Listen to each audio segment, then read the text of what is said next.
Orchestrated fresh memoir story with new characters, avoiding prior names. Orchestrated fresh memoir story with new characters, avoiding prior names. My sister's voice carried across that ballroom like she'd rehearsed it, which, knowing her, she probably had. Oh, that's just my little sister. She cleans toilets for a living. Don't worry, she washed her hands before the canapes. And the room laughed. 200 people in cocktail dresses and press suits, holding champagne my company's catering vendor had probably poured. And they laughed like she'd said something clever. I stood there in the one good dress I owned, a deep green wrap I bought specifically so I wouldn't embarrass her. And I felt my face go hot the way it always did when I was a kid getting called on in class without knowing the answer. The worst part wasn't the laughter. The worst part was my mother. She didn't laugh exactly. She just pressed her lips together in that little curve she does, the one that means, well, it's not wrong, is it? And looked away so she wouldn't have to meet my eyes. 31 years old, and one tight-lipped non-smile from my own mother could still drop my stomach through the floor. Let me back up, because context matters here. My name is Marlo Vance. According to my family, I'm the one who didn't amount to much, the one who didn't finish school, which is technically true. I left a state college 2 years in, and the one who does cleaning, which is also technically true, the way it's technically true that an airline pilot drives. What they leave out, because they've never once asked, is that I own Cardinal Restoration Group, 61 full-time employees, 3 crews running around the clock. We do commercial janitorial, sure, but the real money is in restoration, water damage, fire, mold remediation, biohazard cleanup, the jobs nobody else wants to bid on because they're ugly and urgent and require you to show up at 2 in the morning when a sprinkler line bursts above a surgical suite. Last year, we cleared a little over $14 million in revenue. We hold the master service contract for 2 hospital systems and a county school district. My weekly payroll runs north of $52,000, and I sign every check personally because I remember what it felt like to wait on one. I never told them any of it. Not the money, not the contracts, not the framed cover of the regional business journal that named me one of the year's 10 people to watch. I kept telling myself they'd come around, that one day my mother would look at me without that little curve on her lips and just be glad I was hers. Spoiler, that day was not the day of my sister's party, but it was close. My sister is 2 years older and roughly 200 years more certain of herself. She's a financial advisor. In our family, that means she's basically a saint who happens to also be a genius. Mom started calling her my successful one before she'd even passed her licensing exams, and the title stuck like a name tag she never took off. Every holiday turns into a TED Talk about my sister's assets under management, my sister's lake house down in the Hocking Hills, my sister's new clients, who are apparently all surgeons and a couple of minor local celebrities. And me? Oh, Marlo's still doing her cleaning thing. Mom says it the way you'd mention a hobby. She's still doing her little cleaning thing. Can you believe it? So I should have known better than to go to the party at all. My sister called me 3 weeks out, which was the first red flag, because my sister does not call me. We text on birthdays. That's the relationship. But there she was on the phone being warm, telling me how much it would mean to have the whole family there for her big announcement. She'd been offered a partnership at a wealth management firm downtown, a real one, the kind with their name on the side of a building, and she was throwing herself a gala to celebrate. It's important people, Marlo, she said. Investors. So, maybe don't go on about the toilet stuff. Just say you're in commercial services if anybody asks. I should have hung up. Instead, I said yes, because here's my fatal flaw, the one I can't seem to scrub out no matter how hard I scour. I love her. Underneath all of it, somewhere way down, she's still the girl who let me sleep in her bed during thunderstorms and taught me how to ride a bike in the church parking lot. I keep waiting for that girl to come back. So I said yes. I bought the green dress. I got my hair done at an actual salon instead of doing it myself over the bathroom sink. And I drove downtown in my truck, a 15-year-old F-150 with 200,000 miles and a cracked taillight I keep meaning to fix. And I valet parked it next to a row of leased German sedans, and the kid at the valet stand looked at it like I'd parked a lawnmower. Then I walked into the venue and almost laughed out loud, because I knew it. The Whitfield Hotel, the Grand Ballroom, The one with the restored coffered ceiling and the marble. Everybody loves to Instagram. There had been a kitchen fire 2 years back that pushed smoke through the whole east wing. My crews ran that job. 11 nights, soot remediation, ozone treatment, refinishing the water-damaged millwork. There is a small brass plaque just inside the service entrance that reads, Restoration by Cardinal Restoration Group. My sister had walked past it a dozen times that week, setting up, and never once read it. I grabbed a club soda, because somebody has to drive, and went looking for a wall to hold up. That's when I felt the tap on my shoulder, and I turned around into the past. It was my ex, the one who dumped me 8 years ago with the line that I didn't have any real direction and was wasting my potential pushing a mop. He'd done something to his teeth since then. They were aggressively, almost radioactively white, the kind of veneers that arrive in the room a half second before the rest of the face. Marlo, he said, grinning his new grin, acting like we were old friends instead of two people who hadn't spoken since the Obama administration. You look good. You look exactly the same. Thanks, I said. You look different, brighter somehow. He didn't catch it. He never caught anything. And then because the universe has a sense of humor, he told me he was there as a potential investor in my sister's new venture. Of course he was. Before I could find an exit, my sister clinked her glass and called the room to attention for a toast. And that's when she pulled me into her orbit with one arm and introduced me to 200 strangers as the toilet-cleaning little sister. Cue the laughter. Cue my mother's little curve. Cue me standing there doing the thing I've done my whole life, which is smile and take it and file it away. But here's what a lifetime of being underestimated teaches you. You learn to watch. While everyone's looking at the person performing, you're the one in the corner noticing the cracks. And my sister, smiling and glowing and working the room, had cracks all over her. She kept checking her phone and turning it face down. Her laugh ran a half beat too long.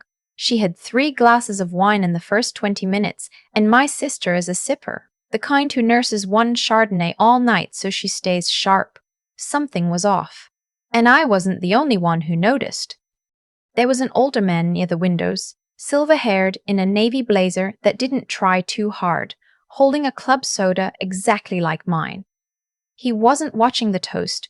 He was watching my sister, the way a building inspector watches a ceiling he doesn't trust. Our eyes met across the room and he lifted his glass an inch, just for me, like we were in on something together. I had no idea who he was. I was about to find out. Real quick, before this goes where it's going, if a story about family and quiet people finally getting their due is your kind of thing, tell me down in the comments where you're watching from and what time it is there. I read every single one. Okay, back to my personal nightmare. The next hour was a clinic in being made small. My ex kept materializing wherever I went, dropping little hints that I should really think about my next chapter before it was too late, as if I were a milk carton approaching its date. My sister's husband, my brother-in-law, cornered me to ask whether my company did residential, because their cleaning lady had quit and they were in a real bind, and he said it without a flicker, like he was doing me a favor. My mother found me twice to remind me that this was my sister's big night, and I should be supportive and not sulk in the corner, which is what she calls it when I stand quietly anywhere. And in the middle of it, I found my grandmother. My Nana was tucked into a chair by the dessert table, looking like a smaller, frailer version of the woman who raised half of us. She's 76. She used to garden in the heat all day and outwalk me at the mall. Now she looked thin and a little lost, her cardigan hanging off her shoulders, her eyes searching the room for someone she recognized. When she saw me, her whole face opened up. "There's my Marlo," she said. "Come sit with your Nana." I knelt down next to her chair and held her hand, and I noticed her hand was shaking. And I noticed she asked me twice in 5 minutes whether I'd eaten. My sister swept by, kissed the air near Nana's cheek and said, "Nana, you doing okay? You're not confusing people again, are you?" in this bright, patronizing voice. And then she was gone before Nana could answer. Something in my chest pulled tight. That's when the man in the navy blazer stepped outside onto the terrace, and I, needing air anyway, followed him out. The terrace overlooks a little courtyard garden, and the night was cool and he was standing at the rail like he'd been waiting for me. "Beautiful restoration, this room," he said, not turning around. "You can't even tell about the fire. Whoever did the smoke work knew what they were doing." That's not easy, getting char out of old plaster without ripping the whole ceiling out. I blinked. How do you know about the fire? I read the trade press. I'm a curious old man with not enough to do. He turned and put out his hand. Edmund Rourke. I spent 38 years as a forensic accountant, the last 15 of them consulting for the state securities folks. Retired now mostly. He had the kind of handshake that's firm without proving anything. And you're the sister, the one she introduces as a joke. That obvious? You're the only person in that room she's afraid of, he said. I've watched a lot of people lie for a living. She does it the way someone does it when the ground is moving under them. I should have laughed it off. Instead, I asked him what he meant, and he told me, quietly, the way you'd tell someone bad news about a car they already suspected was a lemon. My sister's new firm, the one with the name on the building, wasn't a promotion. It was an exit. Her own practice had been under regulatory examination for the better part of a year, and the partnership was less of a triumph than a parachute, a way to fold her book of business into a bigger entity before the questions caught up with her. He had friends still in the business. He'd heard things. But here's the part I can't see from the outside, he said. And he looked back through the glass toward where my grandmother sat alone. When people like your sister start to feel the floor go, they don't usually start by stealing from strangers. They start with whoever trusts them the most. He nodded at Nana. Is your sister handling your grandmother's money? The tight thing in my chest turned to ice. He handed me a business card, plain, just a name and a cell number. I'd look into it. Quietly. And if you find what I think you'll find, your sister's whole arrangement is about to come down. The only question that matters is who's standing under it when it does. He went back inside and left me on my own terrace, surrounded by a ceiling my own crews had saved, with the slow, horrible certainty that the family story I'd told myself my whole life had the lead character wrong. My sister wasn't the success, she was the con, and my grandmother might be the mark. I didn't sleep that night. I lay in bed with that card on the nightstand like it might start ticking, and my dog Pickle, a fat beagle with no respect for personal space, snored on my feet, blissfully ignorant of securities law. By 6 I gave up and drove to a job site, which is what I do when my head won't quit. We had a water loss at a daycare, a busted supply line over a weekend, and watching my crew set up air movers and run moisture meters is the closest thing I have to meditation. I sat in my truck with a gas station coffee and made a decision. I was going to find out the truth, and I was going to do it the way I do everything, methodically, because you don't keep 61 people employed by guessing. First I called Edmund Rourke. He picked up on the second ring like he'd been expecting me, and we talked for almost an hour.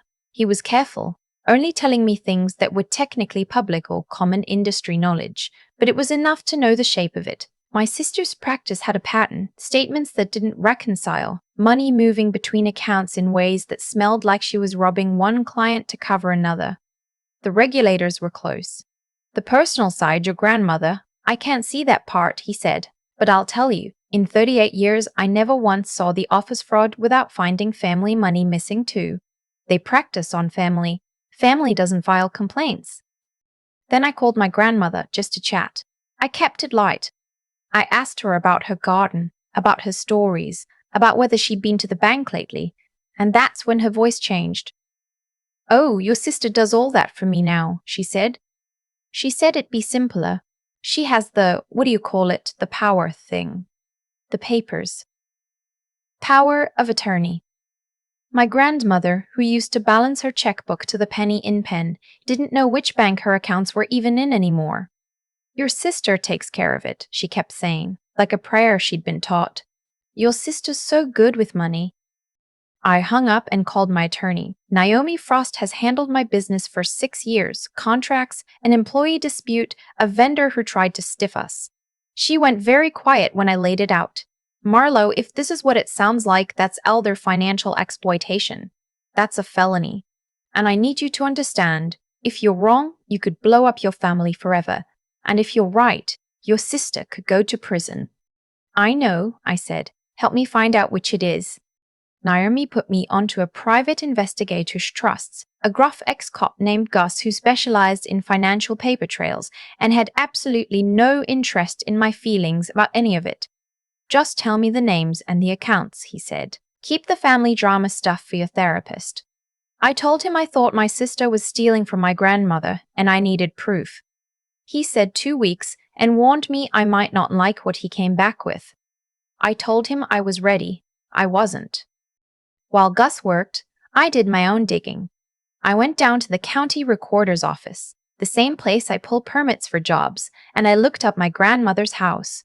She's owned it free and clear since before I was born, a little brick ranch with the rose bushes out front. Except now there was a home equity line against it. $190,000 opened 8 months ago. My hands actually shook scrolling through it on the public terminal the way they don't shake even when I'm standing in 3 feet of contaminated water at a job. A few days later, I drove out to see Nana in person. Not to confront anybody, just to look at her with my own eyes. What I saw scared me worse than any paperwork. She was worse than at the party. She asked me the same question 3 times. She couldn't remember if my grandfather had passed 2 years ago or 20, and the mass of her own life kept slipping out of her hands. My mother was there, hovering, answering everything for her, talking over her like she'd stopped being a person and become a chore.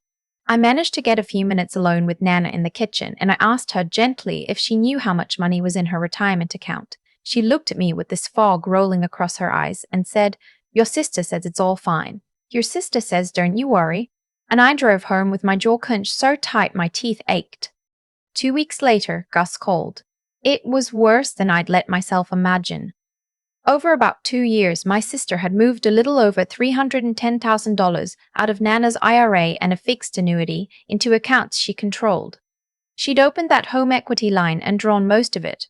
And she'd surrendered a small whole life policy, the one Nana had kept paying on for decades so her funeral wouldn't be a burden on anybody, and pocketed the cash value. All in, with the house and everything, more than $500,000. My grandmother, who clutched coupons her whole life and once made me return a candy bar I took without paying for, had been quietly emptied out by the granddaughter she trusted the most. I sat in my office for a long time after that, looking out at the bay where our trucks were parked. All the lettering, all the gear, 61 people who fed their families because this thing I built kept running. My sister had never worked kept running a knife. She'd spent her whole career looking impressive while money moved around her, and somewhere along the way she'd decided the easiest mark in the world was a woman who loved her. So I made 3 more calls. I called Naomi, I called Edmund Rourke, and then I called a contact of mine, a detective named Maya Reyes in the Financial Crimes Unit, who I'd met 3 years back when my company did the clean out on a fraud seizure property, and she needed our chain of custody paperwork to be airtight. Detective Reyes remembered me. When I laid it out, she was quiet for a long moment and then said, "Send me everything. The PIRE report, the account records, the recorder's documents, all of it. And Marlo, you understand, if there's a securities case already running on her practice, this could braid into something a lot bigger. We do this carefully or we don't do it at all." The next 3 weeks were the most focused of my life, and I once project managed a hospital wing flood and a school mold job in the same 48 hours. So that's saying something. I built what I started calling the war room in my home office, the way I'd plan a complicated bid, every transaction on a timeline, every document cross-referenced, the whole thing spread across one wall like the world's most depressing scrapbook. Pickle the Beagle expressed his professional opinion by lying directly on top of the most important folders and refusing to move. I did not take his counsel.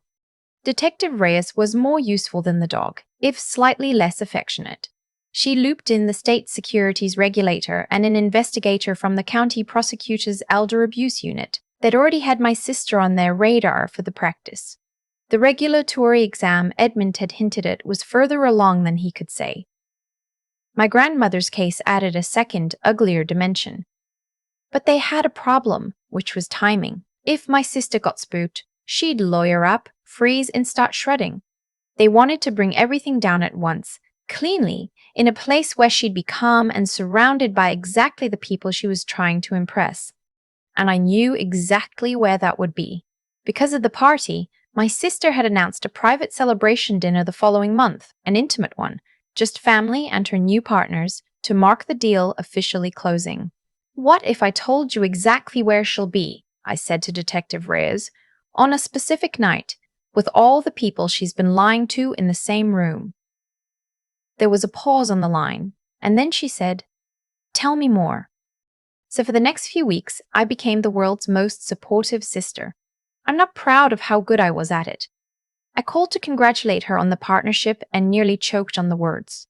I sent flowers to her office. I called my mother and told her I'd been thinking a lot about being more supportive, about appreciating everything my sister had built. And my mother got so soft and happy on the phone that for 1 second, I almost lost my nerve. "Oh, Marlo," she said, "that's so grown up of you." My sister was so pleased she actually called me herself, the first real call in years that wasn't a birthday, and told me she was glad I was finally getting it. I told her I just wanted to be there for a big night. I meant it more than she'll ever know. I made sure Edmund Rourke would be there too. He'd been delighted. "I've waited a long time to watch one of these go down at the table instead of in a deposition," he said. And he made a few quiet calls to people at my sister's new firm, not telling them everything. Just enough to make them ask questions. Just enough that when the truth landed, they'd already have one foot out the door. The night before the dinner, my phone rang. It was my sister, and her voice was wrong, thin and fast. "Marlo, I need to ask you something, and I need you not to make it weird." She needed money. $40,000 just for a few weeks, just to bridge a gap until the partnership funds came through. She'd pay me right back. And there it was, the floor moving under her exactly like Edmund said. I kept my voice even. "That's a lot, isn't it?" I said. "I'm not sure I've got that kind of cash sitting around." And she laughed, a little desperate, and said, "Come on, I know your little cleaning thing does all right. You must have something tucked away." Even then, even with her hand out, "Your little cleaning thing." I told her we'd talk at dinner. She thanked me 3 separate times, which she had literally never done in my life. And I hung up and sat in the dark with Pickle's chin on my knee and felt, mostly, sad. The restaurant she'd chosen was the kind of place where they look at you funny for ordering anything under $40. Soft light white cloths, a sommelier who hovered. I wore a navy dress I'd bought for an industry awards dinner 2 years before. Real heels. My grandmother's pearls, the ones I'd quietly had cleaned and would quietly be giving back to her. My sister didn't notice any of it. "There you are," she said, scanning past me for someone more important. "You look nice. Did you think about what we talked about?" I said we'd talk after dinner. She vibrated with frustration and forced a smile. "Right. Family first." The private room filled up. My sister's 2 new partners, a polished pair named Harlan and Meredith who looked manufactured in the same factory that makes corporate head shops. My brother-in-law already 3 drinks in. My ex, because of course still chasing my sister's money, still beaming those veneers. My mother, regal in her certainty. And my grandmother brought along because it would look good, popped at the end of the table looking confused but happy to be included, reaching for my hand the second I sat down beside her. Then Edmund Rourke walked in, distinguished in a charcoal suit, and Harlan and Meredith both went a little still because they knew the name. "Edmund Rourke," Harlan said. "I didn't realize, old friend of the family," Edmund said pleasantly. "Marlo invited me." My sister's face cycled through about 4 colors. She had not known I knew Edmund Rourke. She certainly hadn't expected me to seat industry royalty at her victory dinner. The wine came. The first course came. My sister stood to make a toast, and I'll give her this. She's good in a room, the smile locked in, the voice warm. "Thank you all for being here," she said. "This partnership is everything I've worked for, proof that if you're smart, if you make the right moves, it pays off. Some people work with their backs." She glanced at me. Just for a second, just enough. "And some of us work with our heads." Polite laughter. My mother beamed. My grandmother looked confused. My ex actually winked at me, like we were sharing the joke. I sipped my water and smiled, and let her keep going. She raised her glass. To the future, the table echoed. And that's when Edmund Rourke cleared his throat. "Before we drink to that," he said, rising slowly, "I think your new partners should see something first." He slid a folder across the cloth to Harlan and Meredith. My sister's face went white. "What is that?" she said. "What are you doing?" Edwin's voice stayed gentle. "Results of a preliminary review. Something your partners quietly asked for last week after I suggested they take a closer look at the books." Harlan opened it, and I watched his expression go from polite to sick in about 3 seconds. "These don't match what you showed us," he said. "These reconciliations," Meredith, reading over his shoulder, went flat. "This shows falsified statements going back 3 years. There are violations all over this." The room went silent. And then my sister's phone rang. She grabbed it like a drowning woman grabbing a rope. "Hello?" Her face emptied out. "What do you mean they're at the office?" "What warrant?"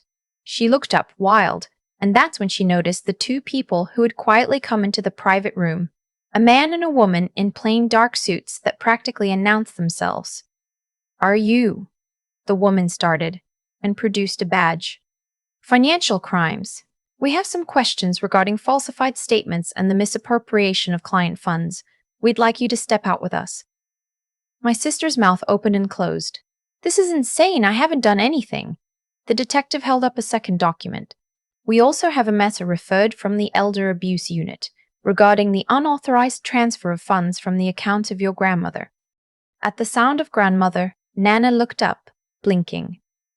"What's happening, honey?" she said to me. My mother had gone to stone. My brother-in-law was staring at his drink. My sister turned to me, eyes blazing. You did this." I stood up slowly and smoothed my dress. "No," I said. "You did this. I just made sure the people you've been lying to finally knew."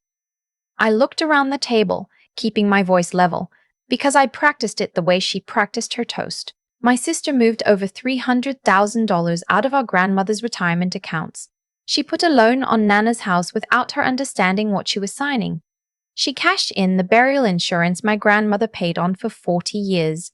She did it while Nana's memory was failing, because she knew Nana would never question her. I turned to Harlan and Meredith. "And your firm was about to inherit all of it. He did you a favor." I looked at my mother. "You handed her the keys to Nana's whole life because you decided she was the successful one, and I was the joke who cleans toilets." Then I looked at my sister. "I own a company worth more than your whole book of business, 61 employees, 2 hospital systems on contract. I never told any of you because I wanted, just once, to be loved without a number attached." The room was so quiet I could hear the sommelier breathing somewhere behind me. "But you couldn't even do that," I said. "So now everybody knows." My sister's face came apart. "Marlo, please, you have to tell them it's a mistake." The detective stepped in. "Ma'am, with us, now." And they walked her out. And at the door, she looked back at me one last time, and the golden child certainty was gone. And underneath it, she just looked small and scared, and not all that different from the kid who used to let me into her bed during storms. I waited to feel triumphant. I didn't. I felt tired and very sad, and underneath that, finally, after 31 years, something loosening in my chest that I realized was relief. My brother-in-law was already on his phone in the corner, talking low and fast, and I caught the words, "and a divorce attorney." My ex sat frozen with his mouth open, having very nearly handed his money to a woman in handcuffs, and he looked at me like he was seeing me for the first time. "You really own all that?" he said. "Goodbye," I said, and meant it the way you mean it about a bridge you're glad is finally on fire behind you. I went to my grandmother and took both her hands. She looked up at me with tears spilling down the soft creases of her face. "I didn't know, Marlo," she whispered. "She said it was all fine. I trusted her." "I know, Nana," I said. "It's not your fault. I'm going to fix all of it. I promise." She squeezed my fingers, and in one of those clear moments that come and go now, she said, "You were always the one who showed up. I should have said so more." We sat there together while the room came apart around us, my mother crying into a napkin, the new partners fleeing to make phone calls, Edmund Rourke finishing his wine with the calm of a man who has watched many empires fall and found most of them deserved it. Here's what came after. Because the dinner wasn't the end, it was just the part that finally turned the lights on. The money my sister took will mostly come back through the legal process, but I didn't wait on the courts. I paid off the line against Nana's house the next week so nobody could ever threaten the roof over her head. I set up a properly supervised trust for her care out of my own funds and got a real elder law attorney to lock it down so this can never happen again. I hired a part-time caregiver who comes weekday mornings, and Nana's doing better now that the constant low hum of money stress is gone from her life. She spends most days in her garden fussing over her roses, and she calls me sometimes about nothing at all, just to tell me a bird showed up at the feeder, and those calls are the best part of my week.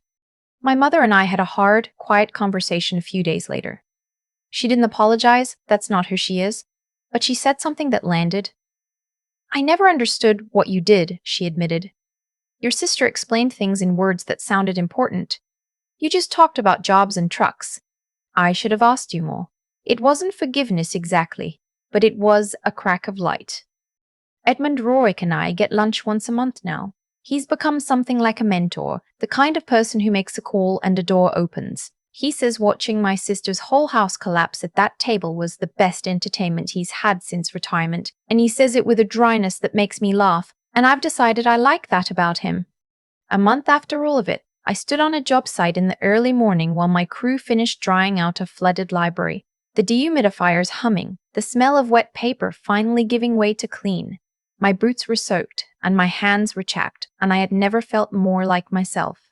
My sister spent her whole career moving other people's money around a screen, building nothing, making nothing, and in the end she lost all of it.